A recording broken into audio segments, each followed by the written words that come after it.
Hi guys, good morning.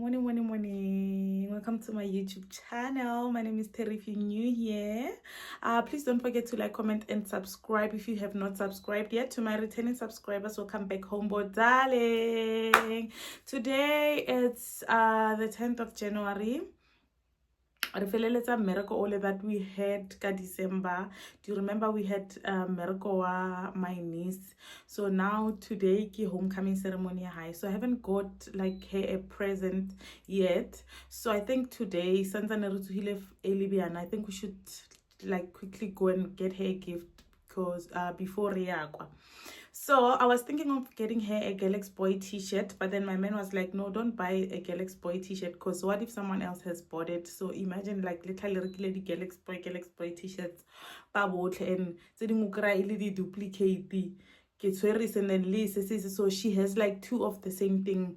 So he was like, okay, just think out of the box. And then okay, let's go to Era by DJ Zinhle so I can go check if I can maybe get her a cute, nice little bag. Since he will 2000, so we'll just see what so yeah, we're going to Era by DJ Zinhle and then we're going straight home. Yeah, so yeah, I'm gonna attach an OOTD for you guys if I don't get the time to like do an OOTD video, but it's just gonna be a nice long dress because you guys know what like very long dresses and a shawl or blanket on top. So I think today I should go purple, so it will be a purplish pinkish dress. So you guys are gonna see it. So yeah, without wasting any more time, guys, I hope you love this vlog. I hope you enjoyed, and if you have enjoyed it, please guys don't forget to like. Let's go.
matumu yilile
Hi guys, welcome to another day of this vlog. Today is the 11th of January 2026. Happy New Year. Oh, I just opened I thought I should make this video just to close this vlog. I tried, guys. I tried to take content as much as I can. I even asked people to take like videos for me, so like I had a lot of videos that I had to like see how I'm just gonna edit and come out like with a vlog that makes sense. So I hope you guys enjoyed this vlog. I'll just try to like maybe next time I make sure like I go like I take more like something that is like more deeper into tradition and all that, so that we can learn, because remember I'm also learning this Ndebele culture. So yeah, I think the more I attend these ceremonies, like the more interested I become into like my husband's culture. So yeah, let me close this vlog here. Thank you guys for watching. Thank you guys for the views. Thank you guys for the subscribers. If you guys are still new or you haven't subscribed yet, please don't forget to subscribe before you leave. Also leave a comment. You can also like and share, please. Your support means a lot to me. Thank you so much for watching. Bye.